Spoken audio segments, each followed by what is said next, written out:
Baik, teman-teman sekalian yang dikasih oleh Tuhan, kita akan sama-sama belajar firman Tuhan sore hari ini dari surat Yohanes yang pertama. Surat Yohanes yang pertama, pasal yang kedua, ayat 12 hingga ayat yang ke-17. Surat Yohanes pasal yang kedua, Surat Yohanes yang pertama pasal yang kedua ayat 12 hingga ayat 17. Ya, kalau sudah ketemu katakan amin. Kita akan sama-sama baca firman Tuhan ini. Saya baca ayat 12 dan kita bergantian. Perikopnya perintah yang baru. Ayat 12. Aku menulis kepada kamu hai anak-anak, sebab dosamu telah diampuni oleh karena namanya.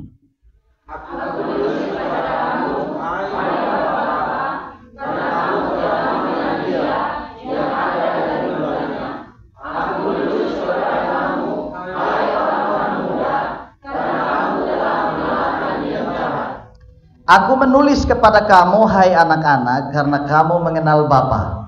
Aku menulis kepada kamu hai bapak-bapak karena kamu mengenal Dia yang ada dari mulanya. Aku menulis kepada kamu hai orang-orang muda karena kamu kuat dan firman Allah diam di dalam kamu dan kamu telah mengalahkan yang jahat. Janganlah kamu memasuki dunia dan apa yang ada di dalamnya. Jika orang memasuki dunia, maka kasih akan Bapa tidak ada di dalam orang itu. Sebab semua yang ada di dalam dunia, yaitu keinginan daging dan keinginan mata serta keangkuhan hidup, bukanlah berasal dari Bapa, melainkan dari dunia.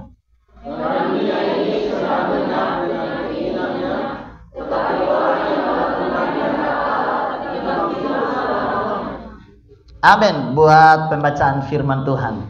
Saudara-saudara sekalian yang dikasihi oleh Tuhan, sore hari ini kita belajar tentang kebenaran yang luar biasa yang disampaikan oleh Rasul Yohanes bagi kita. Rasul Yohanes berkata bahwa perintah yang aku tuliskan ini kepadamu bukan perintah yang baru. Bukan sebuah perintah yang baru, tapi sebuah perintah yang telah kamu dengar. Perintah yang telah kamu dengar, yang kamu hidupi, yang kamu praktekkan dalam kehidupan kamu sehari-hari. Teman-teman sekalian yang dikasihi oleh Tuhan, dalam ayat 12 kita telah baca bersama, dikatakan aku menulis kepada kamu hai anak-anak, sebab dosamu telah diampuni oleh karena namanya. Ini yang harus kita tahu sebagai anak-anak muda. Salah satu yang ditulis oleh Rasul Yohanes untuk kita semua, bahwa aku menulis kepada kamu hai anak-anak, kamu harus tahu bahwa dosamu telah diampuni. Katakan amin. Amin. Siapa di sini yang masih merasa dosanya belum diampuni? Ada? Atau yang masih merasa terus berdosa? Ada? Coba lihat tetangga di sebelah kiri kanan. Apakah masih muka-muka berdosa? Kalau masih merasa begitu, katakan kepadanya, dosamu telah diampuni. Jadi hari ini ketika datang di sini, jangan bawa beban dosa. Tapi yang kita bawa adalah sukacita dan damai sejahtera, karena Tuhan telah mengampuni saya dan saudara. Tapi kakak, kan saya baru buat dosa tadi datang sini. Tapi apakah sudah minta ampun? Sudah kakak, tapi saya belum yakin saya diampuni. Nah ini repot. Ini repot. Firman Tuhan mengingatkan kepada kita bahwa anak-anak, dosamu telah diampuni Tuhan. Cuma persoalannya adalah kita sadar atau tidak bahwa dosa kita telah diampuni. Itu yang menjadi persoalan. Sebab banyak orang yang tidak menyadari dosanya diampuni, sehingga terus-menerus ia masih terus merasa berdosa. Seolah-olah dia masih diperhamba, diperbudak, dan tidak bisa keluar dari sana. Dengar teman-teman sekalian, Tuhan Yesus mati bagi kita sebelum kita ini lahir, betul tidak? Artinya, sebelum kita tahu mana itu dosa, Yesus sudah mati bagi saya dan saudara. Jadi kematian Kristus itu adalah Dia mengerjakan pengampunan bagi kita sampai masa kini dan sampai masa yang akan datang. Pengampunannya disediakan bagi kita semua. Jadi pengampunan Kristus adalah pengampunan yang luar biasa, pengampunan yang tanpa batas. Hanya saja kita yang belum menyadari pengampunan itu, sehingga masih terus-menerus bergumul dengan dosa. Saudara-saudara sekalian yang dikasihi oleh Tuhan, kemudian dikatakan di sini, aku menulis kepada kamu, hai bapak-bapak, karena kamu telah mengenal Dia yang ada dari mulanya. Ini pesan untuk bapak-bapak. Kira-kira yang bapak-bapak bisa angkat tangan? Baru kami 4 orang. Yang calon bapak-bapak? Yang calon bapak-bapak, yang laki-laki, angkat tangan yang laki-laki. Yang laki-laki, kenapa tidak angkat tangan? Hengki, Mesak, tidak angkat tangan. Kayaknya calon mama-mama ini. Sekali lagi yang laki-laki angkat tangan. Ini calon bapak-bapak. Yang nona-nona bilang sama mereka supaya mereka percaya diri kalau mereka laki-laki. Kamu itu calon bapak. Bilang. Soalnya tidak pede sama sekali. Ini saya suruh angkat tangan, tidak pede. Dikatakan aku menulis kepada kamu bapak-bapak, kamu telah mengenal Dia. Artinya kamu telah mengenal Kristus. Kata mengenal di sini teman-teman berarti menunjukkan kepada sebuah pengertian bahwa kamu itu memiliki pengalaman yang luar biasa dengan Tuhan. Kamu memiliki hubungan dengan Tuhan yang luar biasa.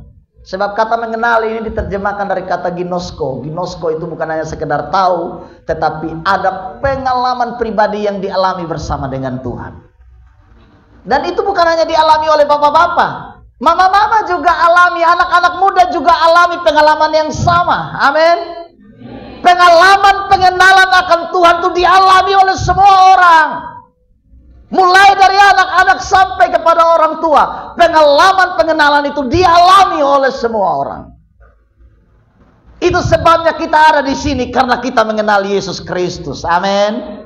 Amin.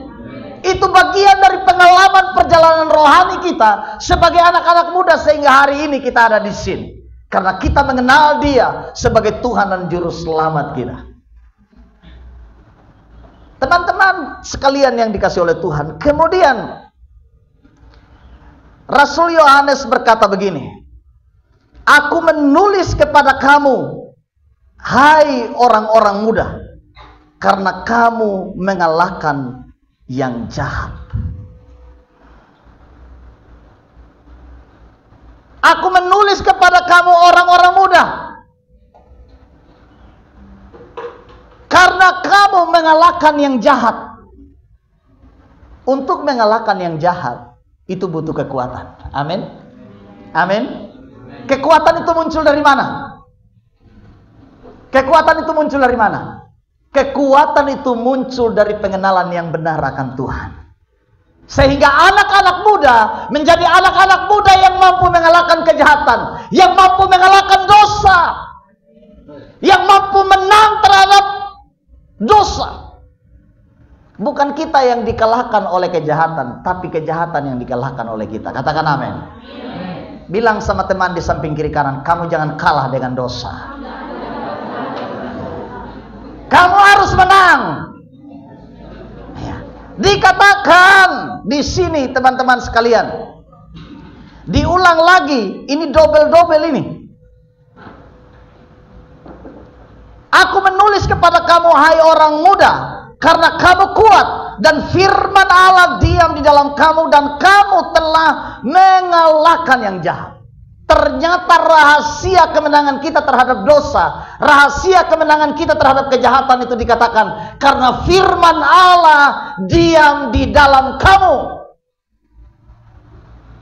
Firman Allah tinggal di dalam kita, berdiam di dalam kita. Dan kalau firman itu berdiam dan tinggal di dalam kita, firman itu bekerja mengubahkan kehidupan kita dari dalam. Amin. Sehingga perubahan hidup oleh firman itu dikerjakan melalui perubahan hati kita, hidup kita, karakter kita, sifat kita, bahkan perilaku kita setiap hari. Karena firman itu tinggal dan hidup di dalam hidup saya dan saudara. Hanya saja teman-teman sekalian, kita tidak menyadari kalau firman itu ada di sini. Betul?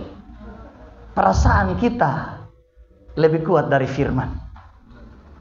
Keinginan kita berbuat dosa lebih kuat dari firman itu. Sehingga banyak anak-anak muda yang gagal, yang kalah oleh dosa, yang kalah oleh kejahatan. Karena apa? Karena tidak mempertahankan kekuatan firman yang hidup di dalam dirinya. Setiap hari baca Alkitab, dari kecil sekolah minggu, ibadah pemuda remaja, tapi selesai pulang ibadah pemuda remaja, apa yang terjadi? Pas teman-teman tahu, betul? Pas teman-teman tahu yang biasa buat. Iya, itu pertanda bahwa firman itu tidak bertumbuh di dalam hati saya dan saudara. Padahal rahasia kekuatan anak-anak muda dalam mengalahkan kejahatan dikatakan firman itu harus tinggal di sini dan menghasilkan perubahan, mengerjakan perubahan. Teman-teman sekalian yang dikasihi oleh Tuhan, sebab ketika firman itu tidak hidup di dalam diri saya dan saudara, di dalam hati kita, di dalam perilaku kita, maka apa? Maka dunia ini yang akan mendominasi seluruh kehidupan saya dan saudara. Makanya firman Tuhan berkata, jangan kamu mengasihi dunia dan apa yang ada di dalamnya. Jika orang mengasihi dunia, maka kasih akan Bapa tidak ada di dalam orang itu. Ini yang menjadi persoalan. Kita terjebak dengan kasih kita kepada dunia ini. Kata dunia di sini teman-teman sekalian itu dalam dua pengertian. Ya, dunia yang berhubungan dengan keberadaan fisik seperti ciptaan yang ada ini, tanah, pohon, apa segala macam yang ada, itu bicara dunia. Dan dunia yang kedua dalam pengertian sistem yang dikuasai oleh sebuah kekuatan jahat yang mempengaruhi kehidupan manusia. Tidak salah saya dan saudara ada di dalam dunia dan mengasihi lingkungan kita. Amin. Betul? Tapi ada satu dunia yang dikuasai oleh sistem kejahatan itu, yang tidak boleh mempengaruhi kasih kita kepada Tuhan. Tidak boleh.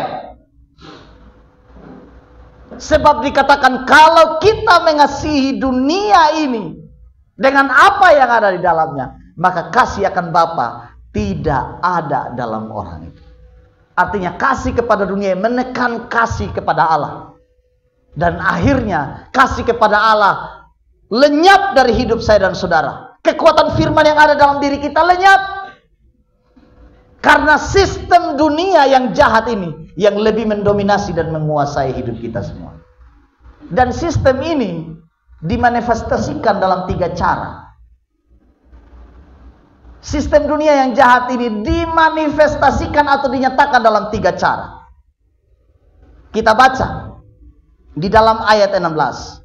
Sebab semua yang ada di dalam dunia, perhatikan, yaitu keinginan daging. Pertama keinginan daging, yang kedua keinginan mata, serta keangkuhan hidup bukanlah berasal dari Bapa. Ada 3 manifestasi dari sistem dunia yang jahat ini. Yang pertama keinginan mata, keinginan daging. Yang kedua keinginan mata, dan yang ketiga keangkuhan hidup.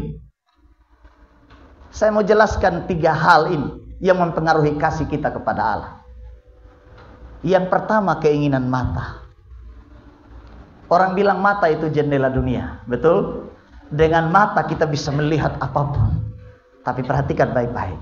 Dengan mata juga akan merusak hidup saya dan saudara. Amin. Amin. Mata ini juga akan membawa saya dan saudara kepada hal-hal yang jahat. Mata ini akan membawa kita kepada penglihatan-penglihatan yang tidak baik. Berapa banyak anak-anak muda sekarang ini yang terikat dengan keinginan mata pornografi. Ya. Masuk di situs-situs YouTube yang berhubungan dengan pornografi dan lain sebagainya. Berapa banyak anak-anak muda yang terjebak dalam itu? Keinginan mata. Itu keinginan mata. Belum lagi masuk ke mana lagi?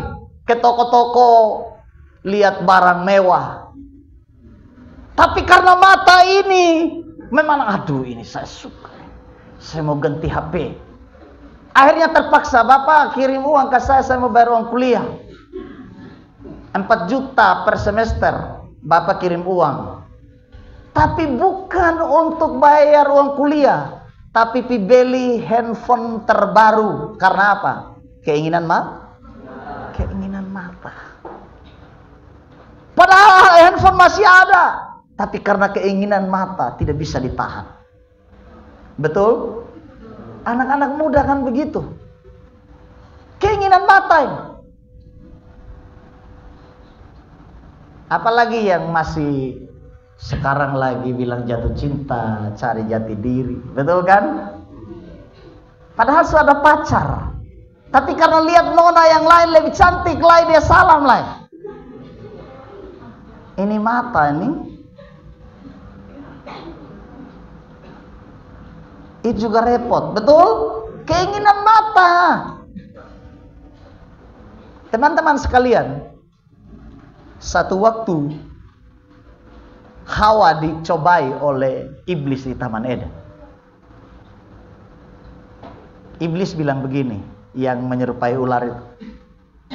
Semua pohon dalam taman ini Tuhan perintahkan untuk boleh makan kan? Tidak, jangan, tidak boleh makan. Tuhan bilang jangan makan. Ataupun raba buah pohon itu nanti kami mati. Hai, perhatikan firman selanjutnya. Dikatakan buah itu menarik perhatian. Menarik perhatian. Menarik keinginan mata. Makanya ketika Hawa memandang buah itu, ada sebuah rasa ketertarikan dari keinginan matanya, sehingga ia memetik buah itu.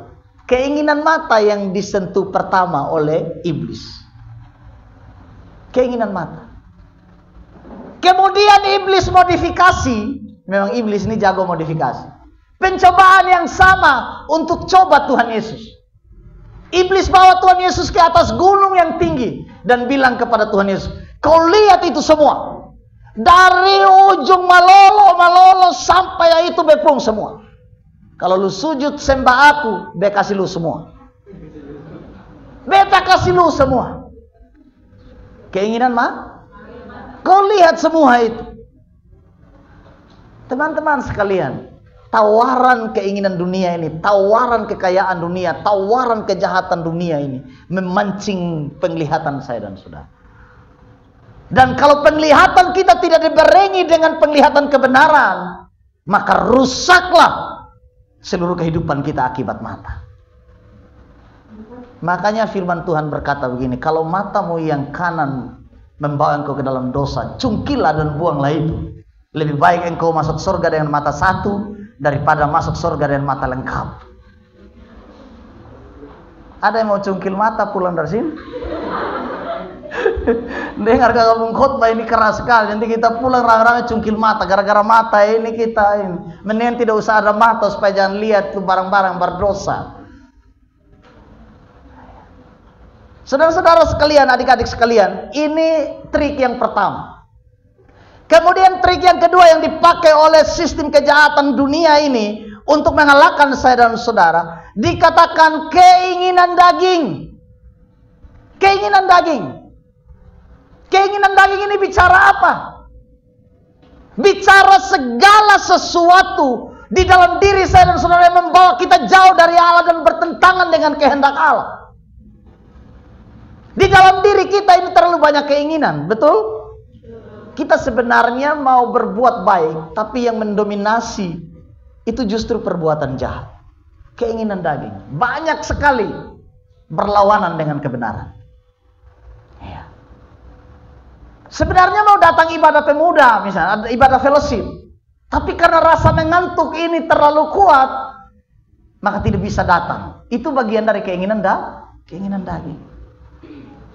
Keinginan daging. Lihat saja kakak-kakak yang sibuk, kakak Om Dani ini, kakak kita Dani, sibuk, beliau sibuk di pasar, ya, sibuk usaha di pasar. Kalau hanya bicara soal keinginan, bagaimana keinginan daging ini untuk bertahan di pasar, mendingan berapa jam habiskan waktu di sini. Tapi beliau memilih untuk ada di sini karena perkara kebenaran. Amin. Amin. Tepuk tangan dulu. Bapak Gembala dari Batu Baka, ada banyak kegiatan, tapi memilih untuk ada di sini bersama dengan anak-anak. Kenapa? Karena yang beliau lihat itu ada sesuatu di dalam diri anak-anak yang harus dikembangkan, didorong supaya mereka menjadi anak-anak muda yang kuat di dalam Tuhan. Keinginan daging bicara soal berbagai hal yang bertentangan dengan kehendak Allah dalam diri kita. Seperti yang saya kasih contoh tadi, anak-anak muda. Pacar satu suada belum puas, cari lagi pacar yang lain. Itu contoh aja yang paling real. Tapi kalau WL singer di gereja jago, ku menyembahmu, ku sembahmu, pacar ada 5. Jago. Makanya ada istilah dulu itu cinta monyet. Tahu cinta monyet? Cinta monyet itu cinta yang lompat dari pohon yang satu ke pohon yang lain. Akhirnya semua pohon dalam hutan itu di apa? Iya, dihinggapi oleh monyet itu. Dia lompat semua pohon-pohon itu. Nah, itu bicara keinginan daging. Anak-anak muda, dengar. Kalau pacaran itu jangan angan-angan. Iya, pacaran yang baiklah, jangan yang sembarangan. Dengar. Banyak anak-anak muda yang gagal sekarang ini. Masalah kehidupan itu, masalah kedagingan itu. Banyak sekali. Bukan orang-orang yang tidak mengerti, orang yang mengerti kebenaran, yang hidup dalam pelayanan. Tidak cukup. Jangankan anak-anak muda, bapak-bapak yang sudah menikah, sudah ada istri rencana mau cari yang lain, ada. Gara-gara FB Pro atau apa segala macam, pengaruh like di status, kirim bintang. Nanti bilang, wih ini ibu baik sekali, coba kita kontak. Halo, boleh kenal? Kenapa baik sekali dengan saya? Tunggu istri baca baru lu mata menyala. Jangan terlena dengan keinginan dunia. Lu selesai cepat kalau mau begitu. Betul? Sudah diputusin akibat ketidaksetiaan kita, ditinggalin, kecewa. Akhirnya apa yang ada? Gantung diri, bunuh diri, mencelakai diri sendiri. Betul? Itu bicara soal apa? Keinginan daging yang tidak terpuaskan. Saudara-saudara sekalian, ini cara iblis untuk menjatuhkan saya dan saudara sebagai anak-anak muda. Kemudian yang terakhir, keangkuhan hidup. Kata keangkuhan hidup ini adalah sebuah sikap di mana kita merasa hidup kita lebih kuat dari Tuhan. Kira-kira begitu kasarnya. Keangkuhan hidup itu bicara soal kita memiliki rasa percaya diri yang lebih, dan kita tidak peduli dengan Tuhan, menganggap diri kita lebih hebat dari Tuhan dan orang lain, dari sesama, menganggap kita tidak butuh Tuhan, tidak perlu Tuhan, tidak peduli dengan sesama, tidak peduli dengan Tuhan, tidak peduli dengan ibadah, tidak peduli dengan persekutuan. Keangkuhan hidup ini dibarengi dengan kesombongan. Tapi saya percaya di sini anak-anak muda tidak sombong. Amin. Amin. Soalnya kalau sombong ada sih ciri-cirinya begitu ya. Kalau baru beli HP baru, cara teleponnya berbeda. Halo? Halo? Hanya untuk memperlihatkan kalau dia baru beli HP. Betul? Atau ada pakai cincin emas. Cara apa rambutnya berbeda.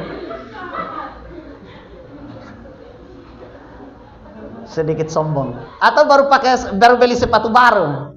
Jalannya sengaja injak teman. Sepatu baru, jangan sentuh. Atau baru rebonding rambut. Jatuh sedikit ke depan.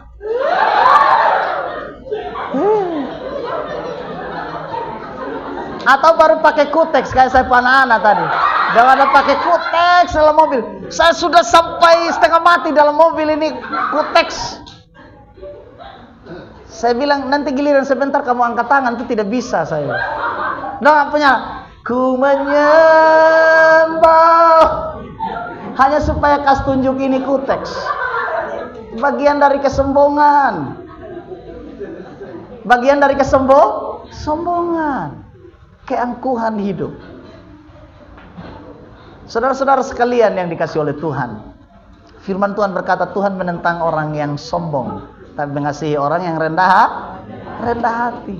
Kemudian ayat yang terakhir dikatakan, dan dunia ini sedang lenyap dengan segala keinginannya, tapi orang yang melakukan kehendak Allah tetap hidup selama-lamanya.